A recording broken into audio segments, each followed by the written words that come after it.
మన దేశంలో ప్రతి నిమిషానికి ఒక స్టూడెంట్ మన దేశాన్ని వదిలి వెళ్ళిపోతున్నాడు. నిజం చెప్పాలంటే వెళ్ళిపోవాలి అనే వాళ్ళని నేను బ్లేమ్ చేయను. ఎందుకంటే నేను ఐఐటి బాంబేలో చదివేటప్పుడు చాలా మంది నా బ్యాచ్ మేట్స్ ఇండియా వదిలి వేరే దేశానికి వెళ్ళిపోవడమే ఒక గోల్ గా పెట్టుకునే వాళ్ళు. 2024 పార్లమెంట్ లో ఒక షాకింగ్ నెంబర్ బయటకు వచ్చింది. ఆ సంవత్సరం 13 లక్షల మంది ఇండియా వదిలేసి వేరే దేశానికి వెళ్ళిపోయారు. వాళ్ళు చదువు పేరు చెప్పి వేరే దేశంలో సెటిల్ అయిపోదామని వెళ్ళారు. Google CEO Indian, Microsoft CEO Indian, Adobe CEO Indian అని చాలా గొప్పగా మనం గొప్పలు చెప్పుకుంటాం. బట్ నా దృష్టిలో మాత్రం అది మన దేశం ఒక పెద్ద ఫెయిల్యూర్. ఎందుకంటే మన దేశంలో ఉన్న బెస్ట్ మైండ్స్ వేరే దేశంలోకి వెళ్ళి సక్సెస్ అవుతున్నారు. కానీ మన దేశంలో పరిస్థితి ప్రశ్నార్థకం. అసలు వీళ్ళు ఎందుకు వెళ్ళిపోతున్నారు మన దేశం వదిలేసి? The best minds. దానికి 3 రీజన్స్ ఉన్నాయి బ్రాడ్లీ స్పీకింగ్. ఈ వీడియో పూర్తిగా చూడండి. మూడోది చాలా ఇంట్రెస్టింగ్ ఉంటుంది. ఫస్ట్ 2 కారణాలకి చాలా లింక్ అయి ఉంటుంది. ఫస్ట్ రీజన్ ఏంటంటే మన ఎడ్యుకేషన్ స్కామ్. సెకండ్ది మన FDUB సిస్టమ్. థర్డ్ది మన పేరెంట్స్. పేరెంట్స్ కూడా ఉన్నారు. ఈ వీడియోలో అదేంటో చెప్తాను. The great Indian education scam. మన దేశంలో ప్రతి నిమిషానికి ఒక స్టూడెంట్ మన దేశం వదిలేసి వెళ్ళిపోతున్నాడు అని చెప్పుకున్నాం కదా మనం. అది కూడా స్టడీ పేరు చెప్పి వెళ్ళిపోతున్నారు కదా వాళ్ళందరూ. ఫారెన్ యూనివర్సిటీస్ ఏమి ధర్మసత్రాలు కావు. వాటికి ఫీజు కట్టాలన్నా మనం ఆస్తులు అమ్ముకోవాల్సిందే. వాటికి కూడా నేను ఎందుకు అంటున్నానంటే, నేను హైదరాబాద్ లో ఉన్నప్పుడు కొంతమంది స్టూడెంట్స్ MBBS స్టూడెంట్స్ ని చూశాను. చాలా మంది Uzbekistan, Kazakhstan and even China కూడా ప్లాన్ చేస్తున్నారు MBBS స్టూడెంట్స్. ఎందుకంటే అక్కడ మెడికల్ ఎడ్యుకేషన్ ఇండియాలో ప్రైవేట్ కాలేజెస్ కన్నా చీప్. ఇండియాలో ప్రైవేట్ కాలేజెస్ లో ఫీజు కట్టాలంటే 30 నుంచి 70 lakhs వరకు ఖర్చు అవుద్ది. అదే మీరు ఈ దేశాల్లో చేయాలంటే MBBS ఇంక్లూడింగ్ లివింగ్ ఎక్స్పెన్సెస్ తో కలిపి 35 lakhs లో అయిపోద్ది. అసలు మన దేశంలో క్వాలిటీ ఎడ్యుకేషన్ కావాలంటే ఎందుకు అంత ఖర్చు పెట్టాలి? ఎందుకంత ఎక్స్పెన్సివ్ మన దేశంలో? ఎందుకంటే డిమాండ్. మన పాపులేషన్ నుంచి క్వాలిటీ ఎడ్యుకేషన్ కోసం చాలా డిమాండ్ ఉంది, కానీ సప్లై లేదు. మనకున్నాయి కాలేజెస్ ఉన్నాయి వీధిలో, ప్రతి వీధికి ఒక ఇంజనీరింగ్ కాలేజ్, ప్రతి దగ్గర ఏదో కాలేజ్ ఉంది. కానీ వీటిలో ఎన్ని కాలేజెస్లో క్వాలిటీ ఎడ్యుకేషన్ ఉంది?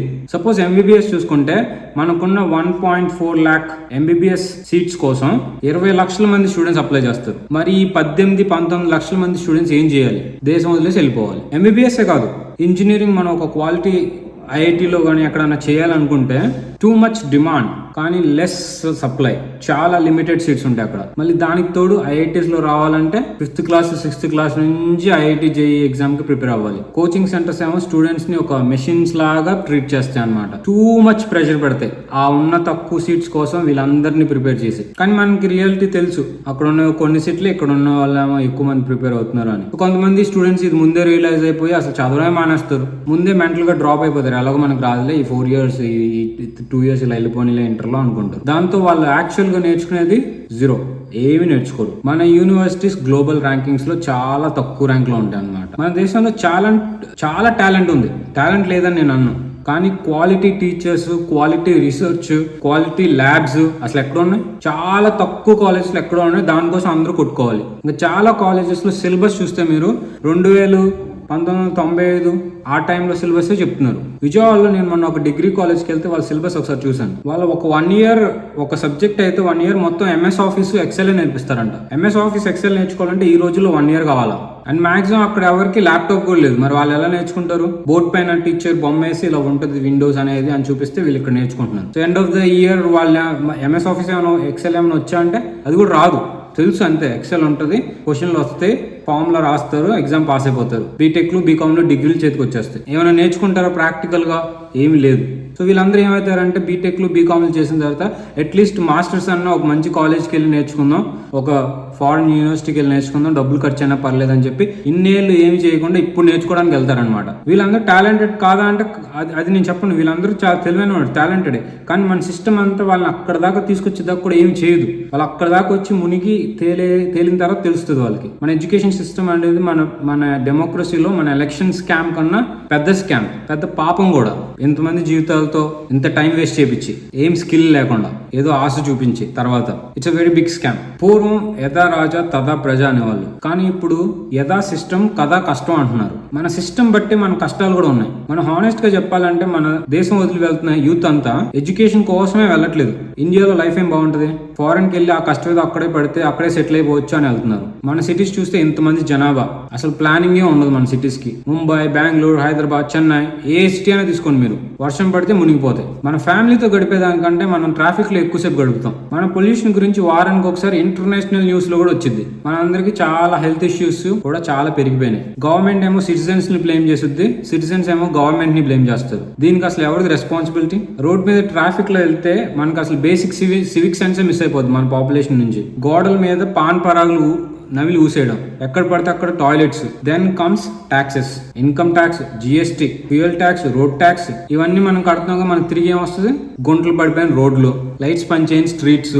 గవర్నమెంట్ ఆఫీస్కి వెళ్తే లంచ్ ఇవ్వకుండా ఏ పని అవ్వదు. వర్క్కి వెళ్తే ఆఫీస్లో కానీ ఫ్యాక్టరీ కానీ పని చోటు కానీ ఒక రకమైన స్లేవరీ, బానిస బతుకు, శ్రమ దోపిడీ. ఎక్కువ పని చేయించుకుంటారు, తక్కువ జీతం ఇస్తారు. వైట్ కాలర్ స్లేవరీ కూడా ఉంది. Toxic work culture. 2 రోజులు లీవ్ అడిగితే వాళ్ళ ఆస్తి అడిగినట్టు ఫీల్ అవుతారు. సో ఈ కారణాల చేత కూడా చాలా మంది యూత్ మన దేశాన్ని వదిలి వెళ్ళిపోతున్నారు. ఇంకా థర్డ్ దానికి వస్తే ఇది చాలా ఇంట్రెస్టింగ్ రీజన్ అన్నమాట. ఇది చాలా మంది బయటకు ఎవరు చెప్పరు. అదేంటంటే పేరెంట్స్ పెట్టే ప్రెషర్. చాలా మంది పేరెంట్స్ కి వాళ్ళ పిల్లల్ని ఫారెన్ పంపించాలి అని ఉంటది. ఇది వాళ్ళ పిల్లల కోసం అయితే కాదు, ఇది వాళ్ళ షో ఆఫ్ కోసం. పెళ్లిళ్ళలో, ఫంక్షన్స్ లో, బయటకు వెళ్ళినప్పుడు ఎవరైనా అడిగినప్పుడు గొప్పలు చెప్పుకోవడానికి ఇది ఒక పాయింట్ అవ్వాలి వాళ్ళకి. మా అబ్బాయి కెనడాలో సెటిల్ అయ్యాడని ఒక అంకుల్ అంటే, అవునా మా అబ్బాయి యుఎస్ లో గ్రీన్ కార్డు ప్రాసెస్ లో ఉందండి అని ఇంకో అంకుల్. కొంతమంది ఆంటీ అంకుల్స్ అయితే వాళ్ళ ఫారెన్ లో వాళ్ళ పిల్లలు ఉండే సిటీస్ లో జరిగే డిస్కషన్స్ కూడా వీళ్ళు ఇక్కడ డిస్కస్ చేస్తారు. టెక్సస్ లో టొమాటోలు రేట్ తగ్గిపోయినాయి అంటండి, కాలిఫోర్నియాలో కిల్లీలు బాగుంటాయి అంట. ఈ డిస్కషన్స్ అన్ని ఇక్కడ హైదరాబాద్ లో, విజయవాడలో, ఇక్కడ మన ఊర్లలో సగం ఇలాంటి వాటి వల్లే మన దేశం పోయింది. పాపం వాళ్ళకి ఏంటంటే మా జీవితాల్లో మేము చాలా కష్టపడ్డాం, పిల్లలు ఆ కష్టాలని పడకూడదు అని అనుకుంటూ ఉంటారు. వాళ్ళ దృష్టిలో ఏంటంటే ఒక మంచి డిగ్రీ తెచ్చుకొని ఫారెన్ లో సెటిల్ అయిపోతే అది హ్యాపీ లైఫ్, ఇంకా వాళ్ళకి హ్యాపీ లైఫ్ ఇచ్చేసామని వీళ్ళు ఫీల్ అవుతారు. ప్రాబ్లం ఏంటంటే చాలా మంది స్టూడెంట్స్ కి అది ప్రెషర్ అవుతుంది. హ్యాపీ లైఫ్ అని పేరెంట్స్ సెట్ చేసిన ఫ్రేమ్ లో సెట్ అవ్వక, ఇష్టం లేని డిగ్రీలు, ఇష్టం లేని చదువులు, ఇష్టం లేని కంపెనీలో జాబ్లు. వాళ్ళకేమో ఐఐటీలో చదవడం ఇష్టం ఉండదు, అయినా చదివిస్తారు. దానికోసం కష్టపడమంటారు. వాళ్ళకేమో స్పోర్ట్స్, ఫిల్మో లేకపోతే రెస్టారెంట్ పెట్టుకోవాలనో డిఫరెంట్ గోల్స్ ఉంటాయి. మన ఇండియాలో ఆ పాసిబిలిటీస్ ఏం లేవు. Either engineering or doctor or government job. Anyways ఈ టాపిక్ గురించి మళ్ళీ ఇంకో వీడియో చేద్దాం. కానీ ఇక్కడ ఏంటంటే పేరెంట్స్ వాళ్ళ పిల్లల్ని ఫారెన్ పంపించి వాళ్ళు గొప్పలు చెప్పుకోవడానికి ఎంత దూరమైనా వెళ్తున్నారు. పేరెంట్స్ చెప్పిన దాంట్లో కొంచెం దారి తప్పినా ఒక రకమైన ఎమోషనల్ బ్లాక్మెయిల్ కూడా చేస్తున్నారు చాలా మంది. మా నుంచి నీ కెరీర్ లో ఇంకా ఎలాంటి సపోర్ట్ రాదు, నువ్వు వేరే కెరీర్ చూస్ చేసుకుంటే అని వదిలేసే వాళ్ళు కూడా ఉన్నారు. ఈ సమాజంలో, మనం బతుకుతున్న ఈ సమాజంలో ఇంకా ఉన్నారు ఇలాంటి వాళ్ళు. ఒక పాయింట్ లో మెంటల్ పీస్ కోసం, మనశ్శాంతి కోసమైనా వేరే దేశం వెళ్ళిపోతే ప్రశాంతంగా ఉండొచ్చు అని చాలా మంది స్టూడెంట్స్ వెళ్ళిపోతున్నారు. ఇలా మన దేశంలో మన టాలెంట్ అంతా వేరే దేశాలకు వెళ్ళిపోతుంది. సో మన ఎడ్యుకేషన్ ని, మన సిస్టమ్ ని, మన ఫ్యామిలీ ప్రెషర్స్ ని ఆపకపోతే మన టాలెంట్ మన దేశం వదిలి వెళ్ళిపోతూనే ఉంటుంది. అప్పటిదాకా మనం అటు పక్కకి వెళ్ళిన వాళ్ళని ఇటు పక్క నుంచి క్లాప్స్ కొడుతూ చూస్తూ ఉంటాం, బాగా చేశాడు కదా అని. ఒకవేళ మీరు లేకపోతే మీ చుట్టుపక్కల ఉన్న వాళ్ళు ఎవరైనా ఇండియా వదిలి వెళ్ళిపోవడానికి ప్లాన్ చేస్తే మీ ఎక్స్పీరియన్సెస్ ని కామెంట్స్ లో షేర్ చేసుకోండి. Please like, share and subscribe to this channel.